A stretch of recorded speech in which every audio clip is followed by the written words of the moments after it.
Welcome to the Michael Singer podcast, presented by Sounds True, in partnership with Shanti Publications.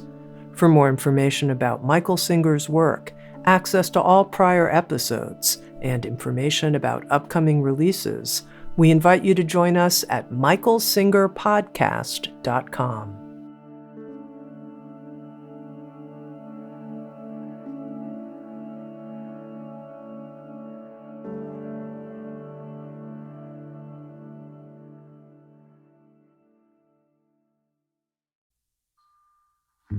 Jai Gurudev, Jai Masters. We humans make all of life very, very difficult. It never seems like we're doing it. It seems like it's happening to us. That's because of the seat that we keep, the perspective that we have. It looks like that. And people tell you to be positive. People tell you to have hope. All of this is still sitting in that seat and saying from that seat where you sit, try to make it better.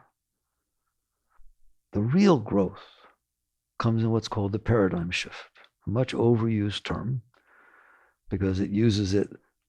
You're down there in that seat and you're trying to see what it is that will make you better. Well, your paradigm shift is she'll do it instead of her or him instead of her. You're just playing down there at that level. That's not a paradigm shift. A true paradigm shift is when you change your seat. You change the seat from which you are looking at things. They no longer look like that anymore. It's not lying to yourself. I've discussed that with you before. Am I holding water, H2O molecules, hydrogen, oxygen atoms, electron, neutrons, or protons, or quarks, leptons, and bosons? You can't answer what I'm holding. You can't answer that. They are paradigm shifts. There are different seats of consciousness. You're looking at this truth. They're all true. It's just a question of what level you're looking at it. The level determines everything, determines all your thoughts, all your emotions, all your purpose of life. Every single thing is determined by the level where you sit. So we've discussed over and over again, if you were able to sit on the top of the earth like a big seat, like a throne that you're sitting on, the curvature's underneath you, and you're just looking out at reality, you're allowed to sit there, just like you're allowed to say it's hydrogen and oxygen atoms, because it is. Sitting there and looking out over the vast abyss, over the greatness of just your solar system. You can't even see over that, than the 8 planets. And then you realize it's just one star. Come on, guys. It's one sun that you're sitting there looking at, 93 million miles away. There are 300 billion of those in your galaxy. And there are 2 trillion galaxies. I think that would change your thoughts. You would not have to struggle with your thoughts anymore. You wouldn't have to use positive thinking. You would not have to do mantra. You don't have to do anything because you changed your perspective. You're looking at it from a very true perspective. Some would argue, like me, that it's truer, okay? It's truer that I am holding hydrogen and oxygen atoms in my hand than I'm holding water. Water is an illusion that your senses put everything together. Like if you look at we talked about it before the other day. If you look at the TV screen, the flat TV screen, and somebody says, oh, you're looking at a picture of a Western or news, and somebody says, no, you're looking at some pixels colored next to each other, that is truer. Okay, I'm sorry to tell you. You may not like it, but that's a truer statement.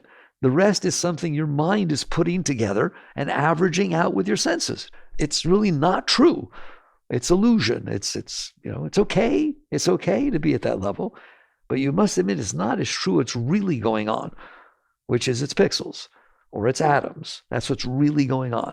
You have to distort that truth for it to look like water or to look like a TV screen. But it's the same thing with sitting on the top of that planet and looking out. If your mind is still telling you, why should I do that? Because it's the truth. That's why you should do that. It is a paradigm shift in your life. Why? Instead of only encompassing the things that you create an illusion of, you put the atoms together and they look like this, then you make a little world of yourself that fits in there. You're looking out over a much bigger scope, a whole paradigm shift. And it will change your thoughts. It will change your life. It will change every single thing about you because you have expanded and more encompassed a larger truth than this tiny thing called you. So that's a paradigm shift. And that's what it takes, not putzing around, sitting where you're sitting and saying, well, I know I'm supposed to like people and I don't, so I'll work on liking. You can do that. You can do that. I know I shouldn't swear. It's not a nice thing to do. It would offend some people. So those are not paradigm shifts. They're nothing. They're just, you're caught somewheres. I told you, it's like you're watching the TV and you realize that it's not doing you so good, so you change the channel. You're still watching the TV. You didn't go anywhere. You can't call that a paradigm shift, can you? Paradigm shift would be to get up. Oh my God, there's a whole world here. It's not just the TV 24/7. And you cease to be a couch potato and you have a whole other life. That's what this is. That's what spirituality is. Spirituality is not about beliefs.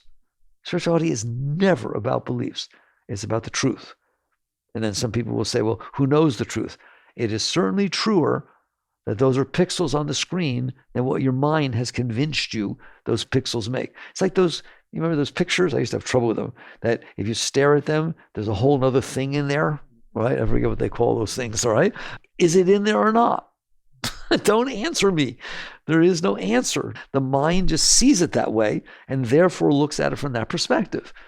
The truth is, the answer is, it's just a bunch of lines on a piece of paper, just like the Rorschach test. Okay, jeez. Can you imagine a bunch of people getting together and realizing they're going to the same psychiatrist and they look at the same pictures on a Rorschach test and they're sitting there arguing and bringing in a mediator to find out who sees it right? That would be very interesting, wouldn't it? Since it's just lines and your mind is making it look this way. That's what's going on at your level. So if somebody comes down and says it's really atoms, that's the truth. Or it's really just a quantum field of energy that is behaving in a certain way that makes it look like atoms, and then you, et cetera, et cetera. So there are deeper truths. That's what spirituality is about. It's not about beliefs. I think we're past the point that I believe it's pixels or I believe it's really atoms. It is pixels and it is atoms. Now, if you want to go further down and say, no, it's just diodes of light or whatever, okay, we can go there. But don't say that the deeper level is not truer than what your mind is doing with it. So if you want to be free, really free, we're talking master level stuff. We're talking about a real purpose of your life. You have to be willing to die to be reborn. Just like Christ said, you have to be willing to die at the level that this is my girlfriend, this is my wife, this is my car, this is the color I like, this is the color I don't like. That's a you made up. You made that up out of the atoms that are passing by in front of you and just passing by. They don't even stay for a moment. And you made up all this stuff. I know that's hard to hear. And most people are not even interested. They're interested in getting what they want and avoiding what they don't want. And their perspective of what they want is made up by their own mind. That's all. When I go to see the shrink, I hope he shows me that Rorschach test that I saw last time. It was really beautiful. It had such a good impression on me. And I don't want to see the other one. Is that how you want to live your life? In the illusion. You're living in the illusion, delusion, and error. Or you decide, no, I ain't living my life that way. It's not a deep enough truth. There are deeper truths. So one way I gave an example is you pull back, I do it all the time, and you just sit on the top of the earth. You're allowed to. You are on the earth. Okay, that's what you're doing. You lost perspective. And so you just sit there and you use your sixth sense. Your mind is your sixth sense. It can look beyond your physical senses. Do you understand that? Like we talk about minds, some people think they talk about something wrong with it. There's nothing wrong with your mind. There's nothing wrong with your car. There's nothing wrong with your computer. There's something drastically wrong with what you're doing with it. Okay? So basically, your mind is wonderful. You are to look at your mind as a sixth sense. You have these five senses that allow you to pick up all these different vibrations right around you. Your mind allows you to go beyond your senses. It allows you to know, well, these look like they're there, but they're really just atoms. Wow. You can't do that with your senses, but your mind can do that. And your mind at some point will understand that's important that it do that. It's able to look beyond the limit of their senses. Einstein talked about it all the time. He said human beings are limited by their senses because they can only see what their senses see. The mind can go beyond that. And so it's important to look objectively and clearly and use your mind that way. So like I said, one way to do that, and there's no reason not to do it because it's the truth, is to sit on the planet and look out instead of look down. When you look out, the things don't look so big anymore. How can there be a problem? There can't be a problem. You're just sitting on a little planet, tiny little planet. I told you 1.3 million of them fit inside the sun, all right? And look how small that 1.3 million Earths fit inside the sun. And you're worried about what happens to that little dinky thing? That's because you're looking down and you're letting that be your perspective. So this whole thing of the paradigm shift of perspective undercuts all spiritual practices. And ye shall know the truth, and the truth will set you free. Otherwise, you're down there in it, trying to make it look a little bit nicer. And that's why you're struggling. There is no struggle. There's no struggle. There are no nice people, not nice people, things you like, things you don't like. That's just really getting right down to the tiny little things. You went to the day to enjoy the ocean. Did you enjoy it? No. Why? The waves weren't high enough. There was a spray. There weren't any seals. That's what you're doing. She said this, he said this. Oh my God. Can you imagine if you're sitting up there on top of the earth, looking out over reality, and someone pulls on your little shirt and says, he yelled at me. Who? What? It's nothing. None of it is anything. So if you want to grow spiritually, you are not going to grow spiritually if you're operating at that level. You're going to stay caught in this tiny little minutia, which has no meaning. But let's talk about why it seems, just real quick. Why does it seem so important? Are you willing to look at yourself? And don't say it is important. It's not important what somebody says to you. It is not important whether somebody smiles at you or not. It's not important that somebody wore the same dress as you to work. It is not important that you got some stain on your pants when you were at lunch and now you got to go back to work. It is not important in the realm of things, is it? It's absolutely nothing. So why is it bothering you when you have the right to just sit on the planet and enjoy the journey of this amazing thing that you're spinning through empty space and all kinds of billions and trillions of things are happening and it doesn't matter what's happening down there. So why does it look so strong? That's what we usually talk about.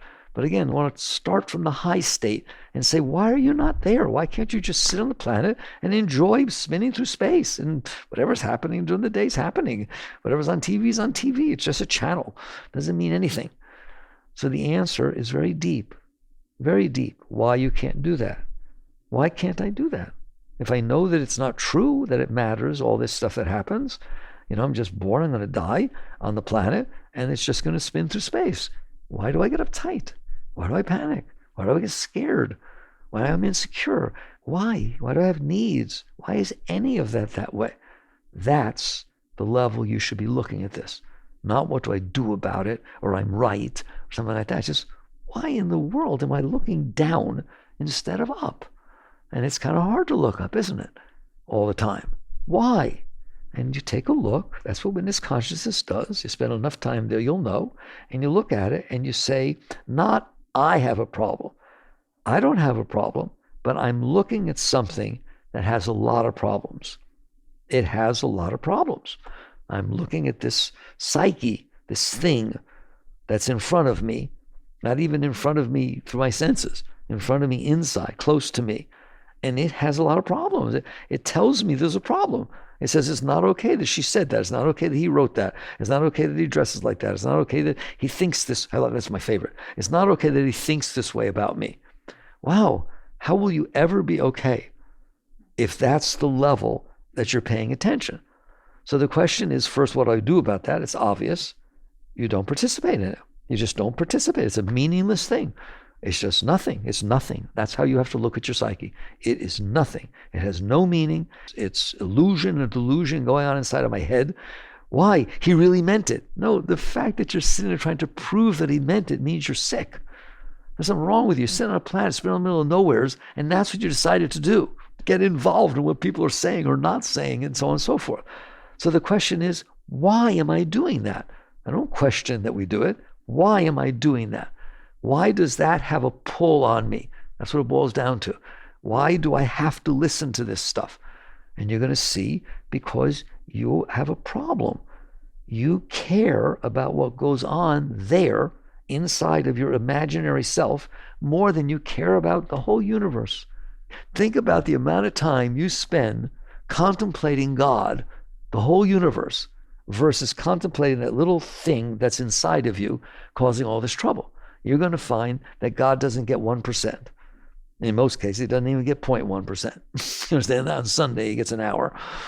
Why? Why? What in the world does this stupid little thing inside of me? Who cares what it's saying? Who cares what it likes or doesn't like? It's just a thing. It's a thing in the universe. And it's very small. It's only around you, okay? Why in the world am I so fixated and obsessed with what that thing has to say? That's what a yogi asks. A yogi doesn't deny that it's there, but a yogi constantly looks at the size of that and the trouble it creates versus looking out over the universe. I don't think the sizes are close, nor is the reality close. The universe is way more real than this thing you have going on inside your head. So if you want to be free, I mean, truly free, not a nice person and people like you. No, you want to be liberated. It means liberated from obsessing over that. When you stop caring what's on TV, it's easy to get up and walk around. When you stop caring what that thing is doing or what it has to say or what reactions it does or whether it's happy or not happy, whatever it is, it's just a thing. How can you devote your life? Do you see the size of that thing compared to what I'm talking about? Compared to looking out over the reality of God, of the universe? It's so small, it's ridiculous. So why do we have so much trouble divorcing ourselves from that illusion, that tiny little thing? That's an important question. I shouldn't have to answer it for you. The very fact that you're willing to ask it will liberate you. Because then you're willing to say, I'm not going to devote my life to that. Why do I even have the tendency to devote my life to that? It's so meaningless and small. It's only noise about me. The other's God. The other's the universe. And I told you, where human beings have gotten so lost that instead of letting go of themselves and devoting their life to God, they hold on to themselves and ask God to make things be the way they want. And don't tell me they don't do that. And they literally define that if you're really spiritual, God will make that happen and the powers of attraction will be there and you'll get what you want. A yogi does not ever do that. It wouldn't even dawn on a yogi to do that. A yogi looks at that thing that's pulling their consciousness down and says, I don't want to do that. That's what I don't want to do. All right? That's the only thing I don't want to do. I don't want to be limited to myself when there's so much more. And so you question, why am I? Why does that happen? Why, no matter how hard I try, I keep getting pulled down into this tiny little psyche with all its noise and likes and dislikes and preferences and judgments and reactions and so on. And what you're going to see is that there's a word, one word, fear. That is what is underneath all of it, is fear. You say, no, desire. No, your desire is because of your fear. You're scared, very scared. Therefore, you develop things that would make you feel better. Those are the things you desire. It is not true that fear and desire are at the same level. That's what we're going to talk about. Atoms and water, they're both there, but they're not at the same level. One's underlying. Fear underlies desire. If you do not have fear, you will not have desire. If you're fine with the white lines on the road, you're not afraid that they might have dripped some paint. You've seen them, haven't you, where they little drip some paint? You're not afraid that you're going to drive past one of those. If you're not afraid that you're going to drive past one of those, you don't have a desire that it not be there. You only have desires about places where you have fear. But I desire having a family. Why? Because I don't want to be left alone. I'm lonely and I don't want in my old age. And fear. Fear underlies all of it. I want to have experiences that are exciting. Why? Why? What the heck do you care where you are, what you're experiencing? Because I am not doing well inside, and I need something to distract me from that. I have fear to be left with myself. That's the last thing in the world I want to do. I told you once, I taught you, what is the greatest punishment that human beings have realized to instill upon another human being? Solitary confinement. You go into prison, you go to jail, then prison, then solitary confinement. The worse you behave, that's where they put you. Why? Because you can't handle yourself. You can't handle being inside of yourself. So your fear of being alone, your fear of this. Underlying desire is fear. When somebody asks you, what do you want to happen? You're basically saying that which will keep me from my own fear. What is the purpose of success? What do you care? Success is such a stupid word. It means while I'm alive, something will happen that I defined as success. Somebody else considers it a failure. Understand that? I defined it as success. Why did you do that?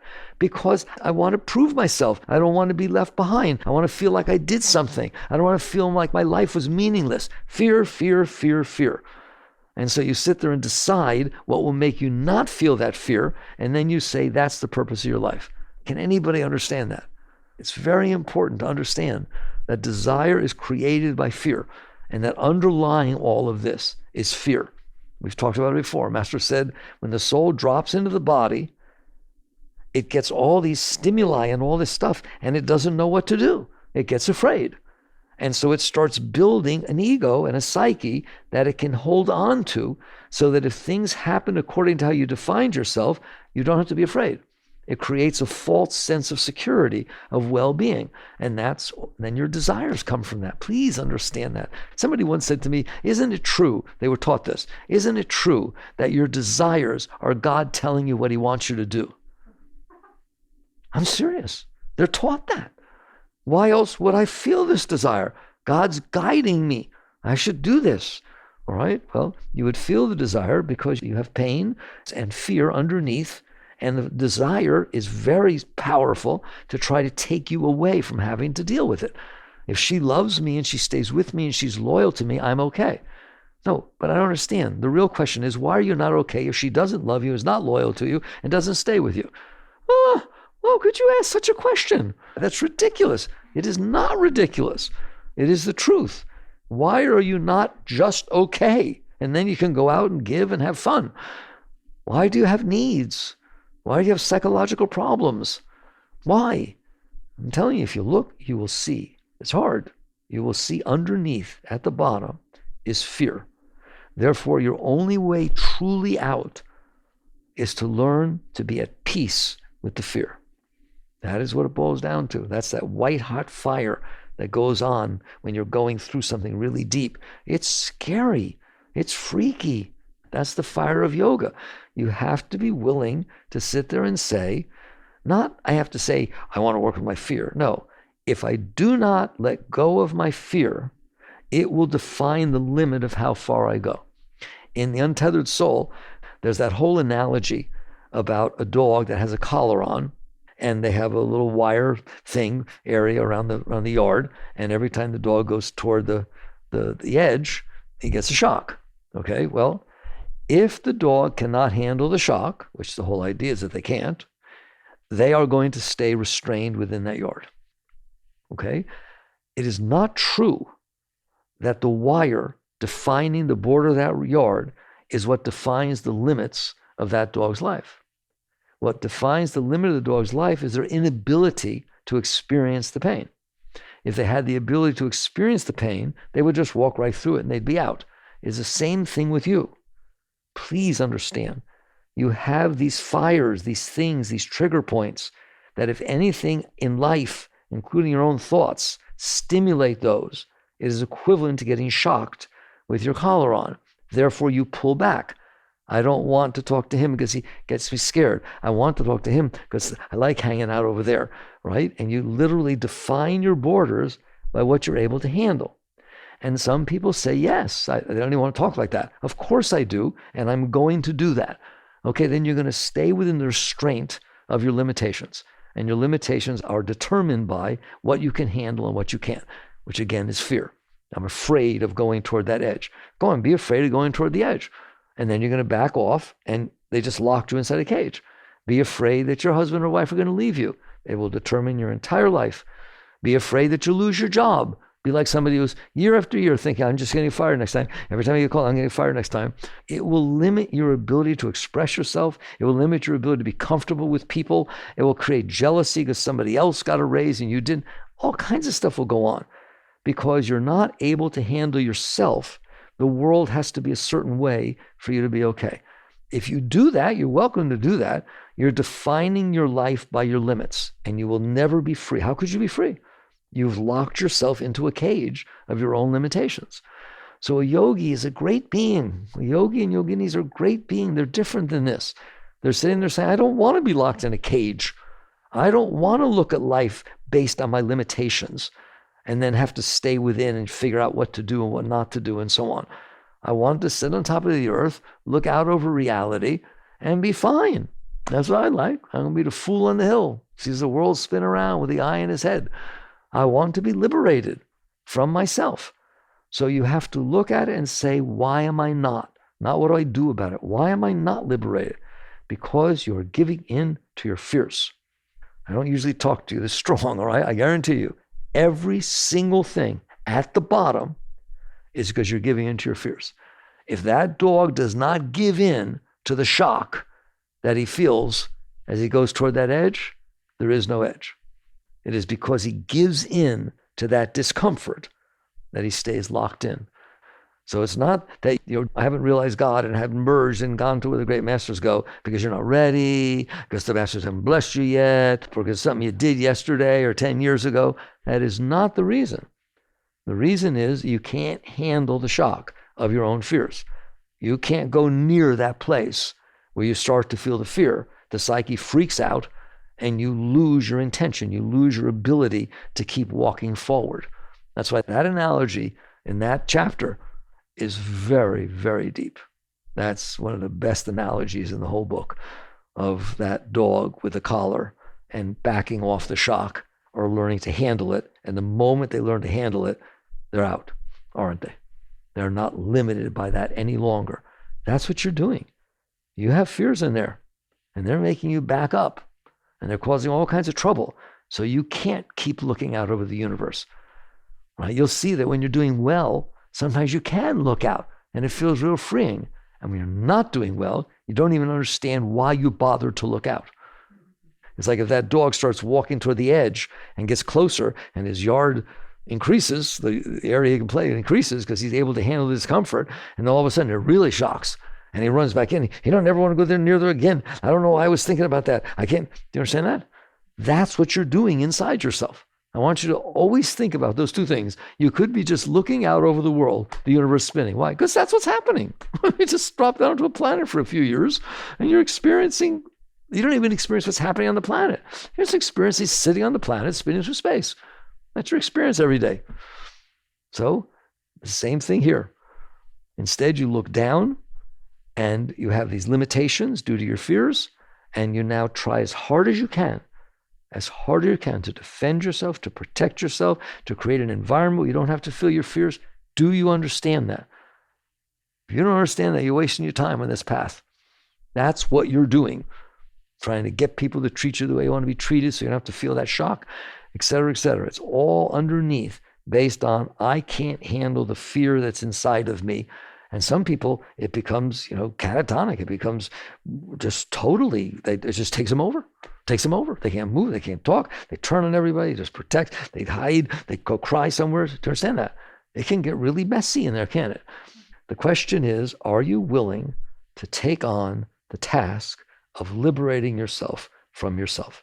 That is the bottom line. Not what do you want to do with your life, not who do you want to marry, not are you happy with your job. It's never anything like that. It makes me cry. Why would I talk about these tiny, picayune little things that mean nothing? The only reason they mean anything is because you can't handle yourself, so you define and are trying to find things that make it easier for you. That's why it matters what you do. It doesn't matter what you're doing. Do you understand that? Nothing's happening here. That's what. I'm not the first person to say that. Go listen to the conversation between Arjuna and Krishna, because that is exactly what Krishna says to Arjuna, is it not? Right? What are you doing? But you don't have a choice. You don't have a choice to raise yourself above yourself. Why? Because you can't handle the shock that happens when you get too close to the barriers of your fears. That's it. And so you start looking at that, and you start looking at life that way. Why am I not free?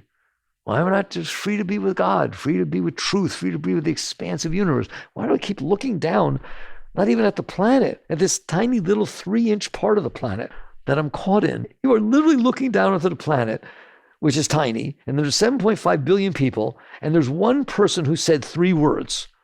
That's what you're looking at, isn't it? Isn't that funny? It's embarrassing, isn't it? Okay? You're looking at 3 words. How many words got said on this planet? And that doesn't even matter because the planet is so small, it's irrelevant. So instead of holding your consciousness where it belongs on truth, And your mind says, yeah, but they really said those words. Why does that matter that you're saying, but they really said them? It's only because of what you're doing inside. But it really did. The Rosh Hashanah really did look like that. See, imagine arguing. No, doctor, what are you talking about? Look at this curves over here. It looks like that. Really, the more you talk, the more trouble you're in. That's right or wrong. That's a perfect analogy, isn't it? But it really does. Shut up. There's no question it really does to you. And yes, there's a curve. The very fact that you care that there's a curve, and the very fact that it looks like that to you, and the very fact that you're not willing to understand that that's because your mind is putting it together that way, doesn't mean there's not a curve. But the fact that you want to argue about it, the fact that you want to put your heart and soul into it, is because you're scared. You're scared that I stand on this and I have to trust what I see, and you're telling me not to, and I can't do that. How do I get trust? And you start freaking out. Please listen. This is as deep as it gets. Well, how do you get out? First, you have to want to. I've always taught that. The number one requisite for liberation is wanting to. You are never, ever, ever going to be free of yourself if you don't want to. It's going to look reasonable that you're looking down and getting caught in those three words. All right? So the question is, what do I do about this? You do what's called work on yourself and free yourself. What's the first requisite? You have to put your freedom above everything else. When you're most clear, set your goals, set your aspirations. And they're not going to be physical. They're not going to be in the world.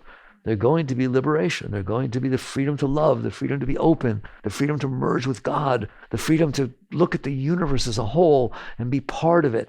Those are going to be your aspirations when you're truly open, especially you guys that are yogis and yoginis. That is what makes you a yogi, not whether you can do asanas, not whether you meditate, not how many mantras you say. What makes you a yogi or a yogini is that the entire purpose of your life, your heart, your soul, your intentions, everything is, you want to be free. You want to be able to sit on a planet. Here, how about that? You want to be able to sit on a planet and enjoy the journey. Not so complicated, is it? Why? Because that's what's happening.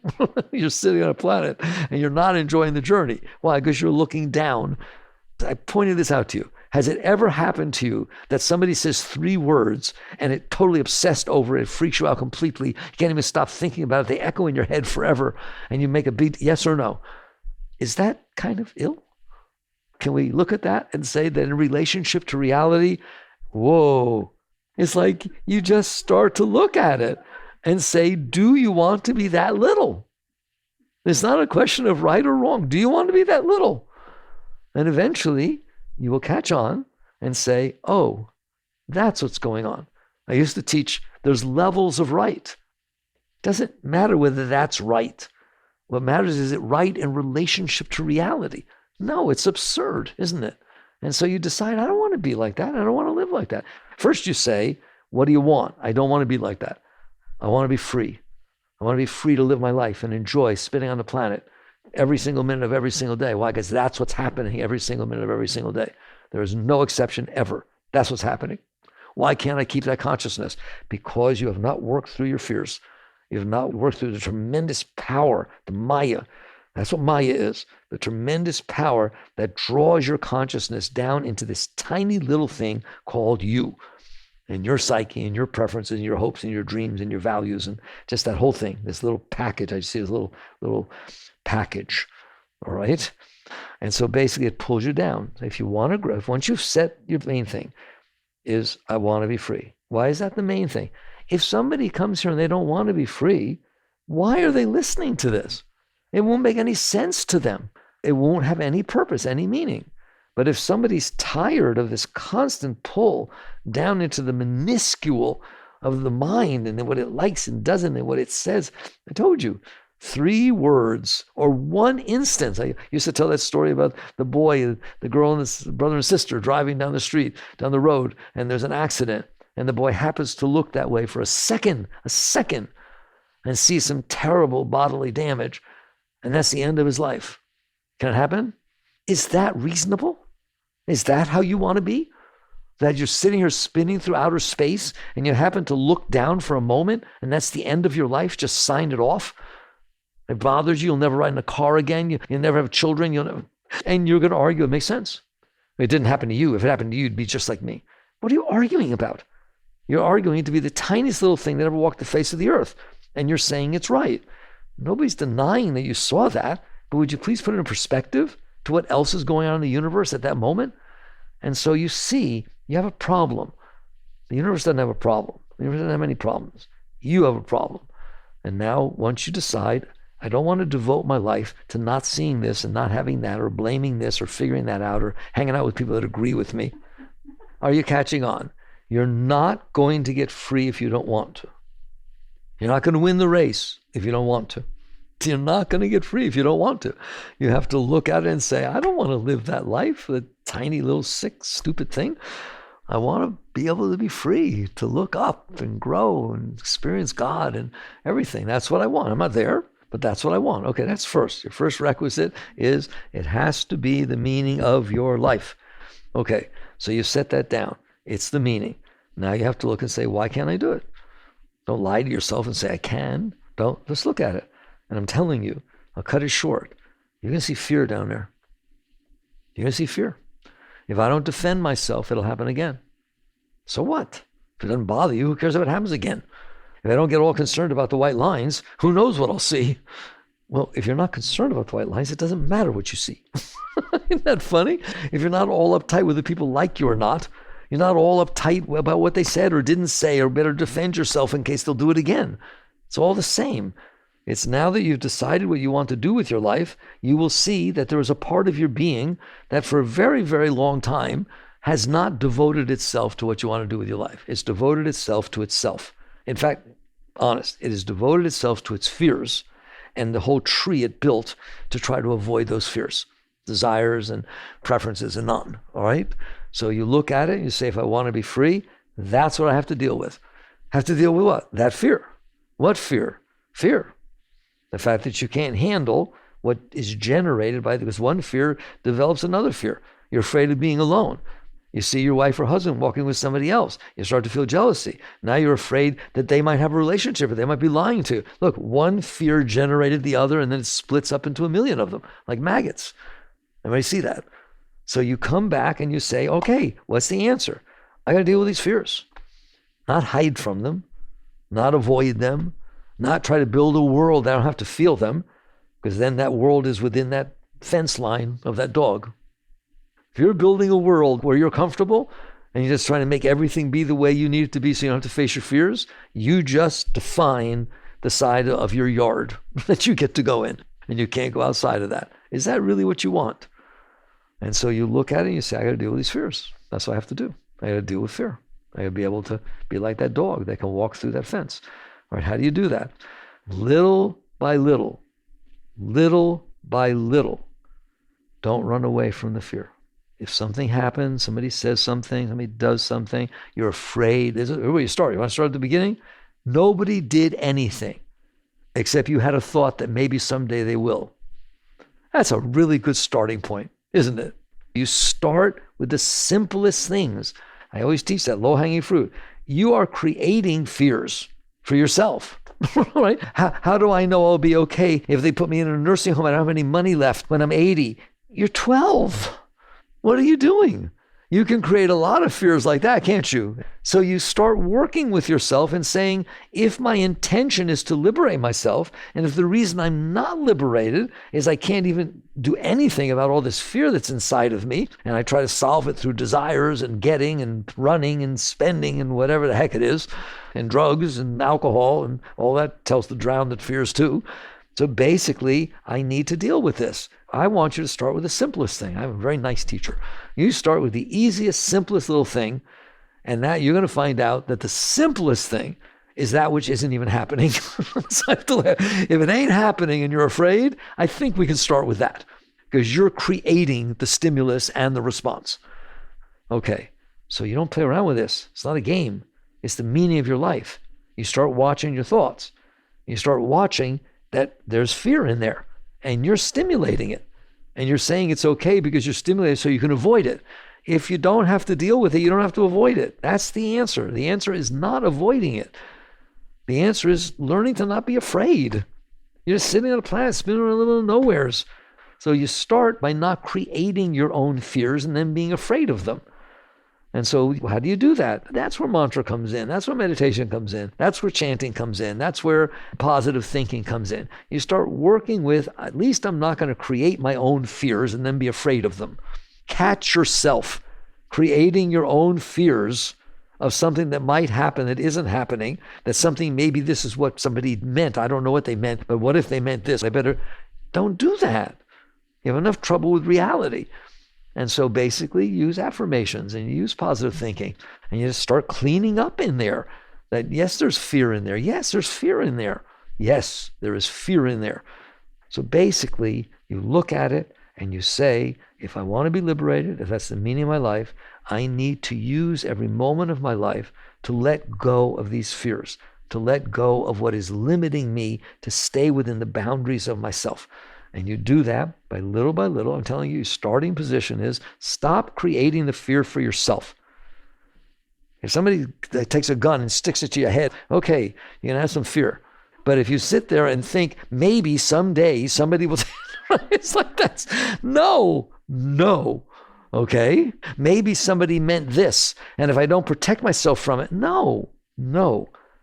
You stop creating your own fears. Do you understand that you create your own fears so that you can protect yourself from them?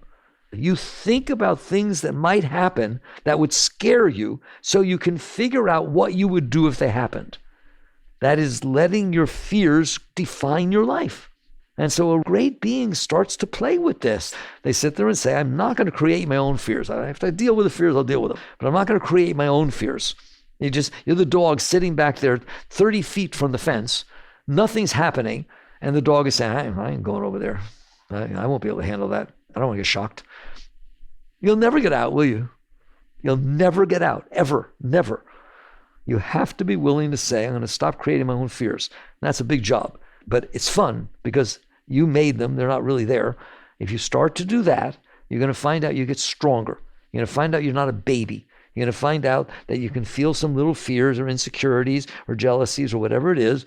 I'm okay with that. It's just a psyche. It's just a leftover problem that the mind is creating for itself. And you relax. That's what I teach you. Relax your way through it. Always relax your way through it.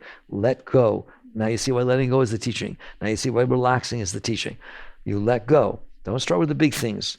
Just these tiny little things that you're creating yourself. Let them go. Dare to let them go. And you're going to find out, just like that dog, that you can step closer to that wire. And you're okay. You just expanded your life by being okay with your own fears. Then what's going to happen, and I'm not going to go the whole way because you'll get scared, is things will start to happen that you didn't create for yourself. And they will hit stuff inside of you that are fears that you've had for a long time. Gee, I wonder what you're supposed to do with that. Run away? Back off? Get scared and have all your neurosis come back up? See, I know I should have fought with. No, you let go. That's right. That's what it should feel like. I can't let go. Of course you can let go. Just don't let the fears run your life.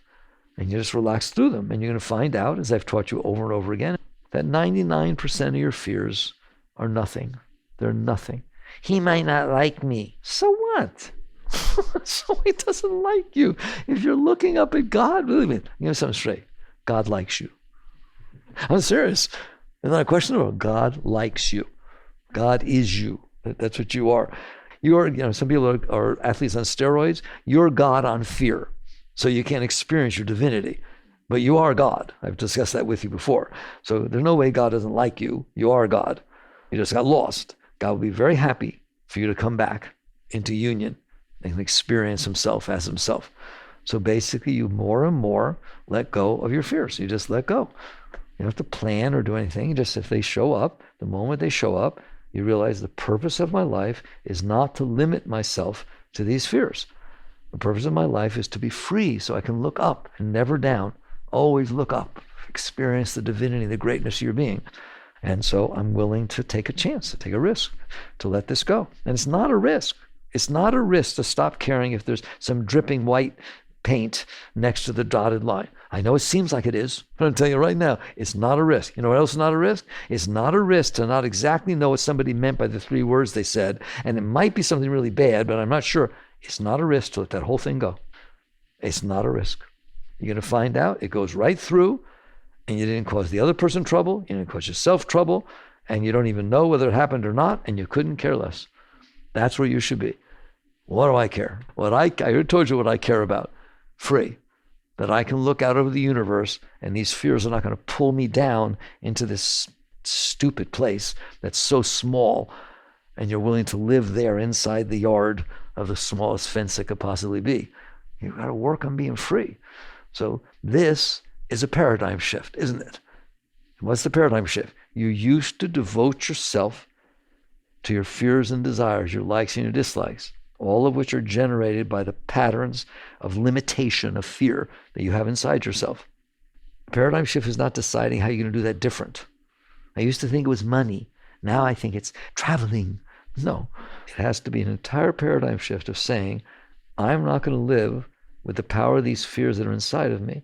I can't break free of them right now, but I can break free of the edges, and I can deal to the best of my ability with the ones that happen.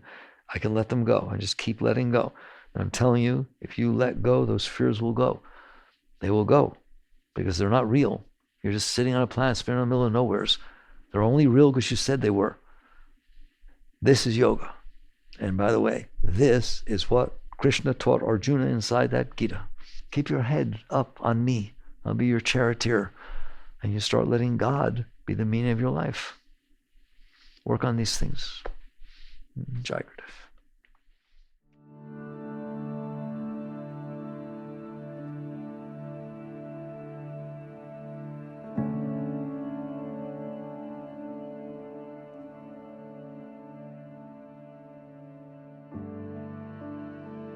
You've been listening to the Michael Singer Podcast, produced by Sounds True in partnership with Shanti Publications. For more information on Michael's body of work and all back episodes, please join us at michaelsingerpodcast.com. Thanks so much for listening. Sounds True, waking up the world.